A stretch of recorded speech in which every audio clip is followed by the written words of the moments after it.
Welcome to the Josh Speaks podcast. I am so glad that you're here. Thank you for joining me today. Today I want to talk about losing and failing and what does it mean and is it a necessary thing? I think the interesting thing is with social media now, it seems like everyone else just always wins and nobody's really taking any losses, which is not real life. So I just want to tell you that today, if you're here and you're someone who is frustrated because you don't win every single time, that's not real life. Any person who I know who's experienced any level of success in any field has failed many, many times, sometimes publicly, sometimes in a very humiliating way. And so that's just a real part of life that has been kind of whitewashed out of our world because of social media and the fact that people don't typically post their losses online. But when you think about, something that connects for me are sports analogies, just because there's a physical manifestation there that's very public and it's an easy illustration to say. So one of the first ones I remember, because I was born in 1980, and so I was a teenager in the 90s when really Michael Jordan was in the height of his career, and I don't even really remember the part of his story where he was losing a lot to the Pistons, but he was losing a lot. He couldn't get past the Pistons in the finals and kept losing. And then, so he had a choice. He could say, hey, my identity is in this situational failure and I just can't beat them. They're just better than me. Or what he did was hire some really top level coaches and leaned into the work and the practicing. And he kept coming back and coming back and coming back. And he was better and better. And then he ended up winning 6 championships. And so many people would not know his story had he not continued to persevere through those very difficult situations and circumstances. And, there's so many sports examples like this. If you look at a more modern day basketball player, Steph Curry, that guy takes more shots in practice than probably anyone ever has. And the muscle memory that's developed through that practice of getting there early and staying late. The late Kobe Bryant was famous for that, for the work ethic, for the practicing. And that's just the reality is nobody always wins. And so if you are feeling discouraged or down because of a situation in your life that you're not getting past, a relationship that isn't working out the way that you want, you're not getting the approval that you want. Failure is an event, not a person. That's a quote that I heard long ago. I'm not sure the original author of that quote, it could have been Zig Ziglar or Brian Tracy. I'm not sure. Those are two that I would listen to quite a bit early on in my career for motivation. And I can tell you, even personally, in my personal life, in my career, I have failed a lot, and at many points it was super discouraging and would have been very easy to quit. And something that I'm thankful for are people in my life and examples of not quitting. And one of the earlier ones that I remember was just watching my dad in his career, and how he was transparent with me about things that didn't work out and what he did to overcome that. And really, many times it's just resting and showing up again another day, trying a different tactic or strategy, calling one more person. I remember he told me this theory called the envelope theory, and it's a sales-related idea, but you could apply it to anything in life. If you're trying to get in a relationship, you could use this same mental technique or strategy, and that's if you had 10 envelopes, take any number, 100 envelopes, 1,000 envelopes, and I guarantee you that the result you want is in one of those envelopes, 100% chance that it is.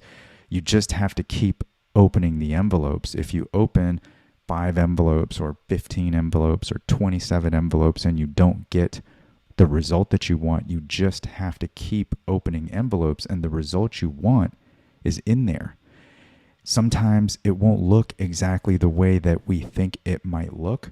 Sometimes it may be different. Many times it will be better. I can't tell you how many times that's happened to me. I think back, just to use an example everyone can relate to, is relationships. I was in a dating relationship before I met Jess that I thought was going to potentially be someone that I may spend the rest of my life with. It didn't end well.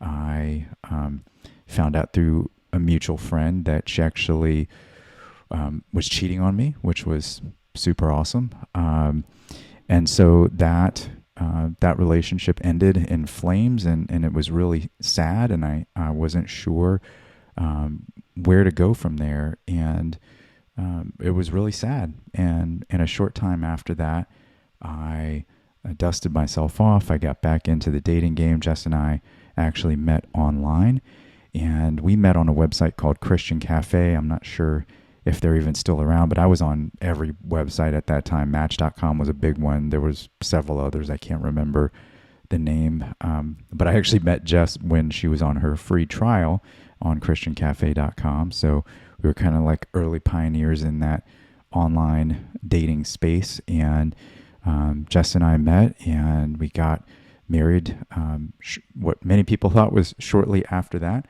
And 20 plus years later, we are happily married, have gone through lots of good stuff and tough stuff together and grown together.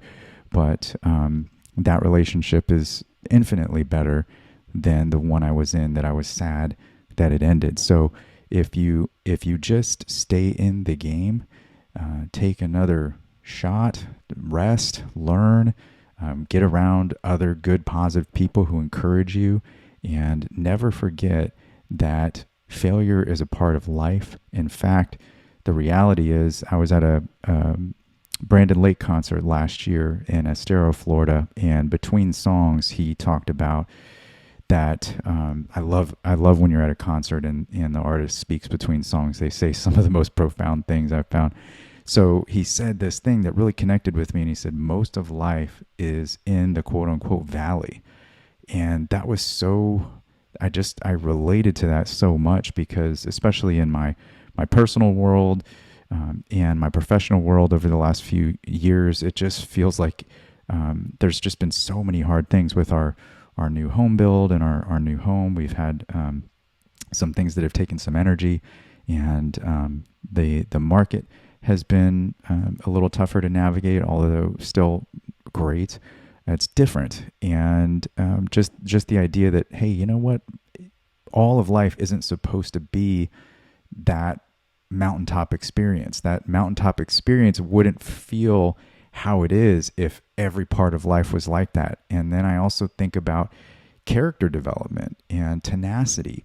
And how does that get developed? It gets developed through adversity, through challenges, through fire. And I think about some of the best skills I have today. It's because I went through really, really hard stuff. And that muscle memory was built and fortified during those times. It just like, to use another physical example, people who exercise or lift weights, you can't grow a muscle by thinking about the muscle growing. You have to tear the muscle. You have to do a hard activity that makes you sore for that muscle to grow and to get the result you want. And any other life skill is the same way. If you're nervous to start putting videos online for your business on Instagram, say, for example, there's nothing that's going to get you past that besides posting the videos. And your first video is probably going to be your worst video, not because it's bad. Why? Because if you keep doing any task, you're going to grow and learn. And many of us hire coaches and have peers that give us feedback and help us to grow. And so just to start doing something when it's hard, don't quit, rest, recover, rejuvenate, get around encouraging people, and try again. I can't tell you how many stories, people I've personally known, famous people that you can just Google. Nobody gets there on a straight line. It's messy. It's upsetting. There's a lot of tough emotions and situations that you have to push through where it feels like there's no possible way past this. This is it. This is the end of the road.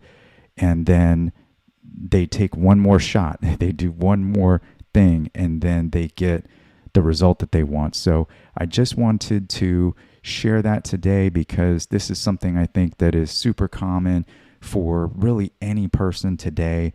And I think it's maybe 10 times more difficult mentally just because so many of us are interacting with social media more than ever now.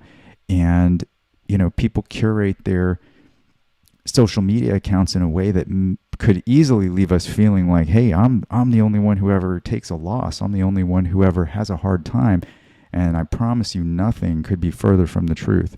That person who shares the biggest wins and the craziest successes, I can guarantee you that person has had some colossal heartbreaks, some colossal, humiliating, embarrassing failures, probably quite a few of them, to get to that level of success. So I want you to be encouraged by that. I want you to develop good rest habits. Try to get sleep. I know sleep has been something that I've been really focusing on and been trying to be intentional about the past few years. That, try to get 6, 7, 8 hours if you can of quality sleep, drinking more water, getting some exercise in at least a few days a week, whether that's walking, lifting weights, running, some type of physical exercise, and try to eat better, limit like refined sugars and lots of processed foods. Those are some other recent things that I've been paying much more attention to, particularly seed oils. And if you've read the ingredients, you know that, man, that seed oil is almost in everything. So these are all things that that will help us to maintain our energy and our capability for being able to rest, recover, and try again. Read positive things, be around positive people. There's no substitute for that. Definitely always another reminder just to really tune your algorithm. If you're someone who is on any kind of social media, make sure you unfollow things that are bumming you out, that are not completely necessary for you, for your survival, for your business. Tune that out, unfollow, say, I don't like this.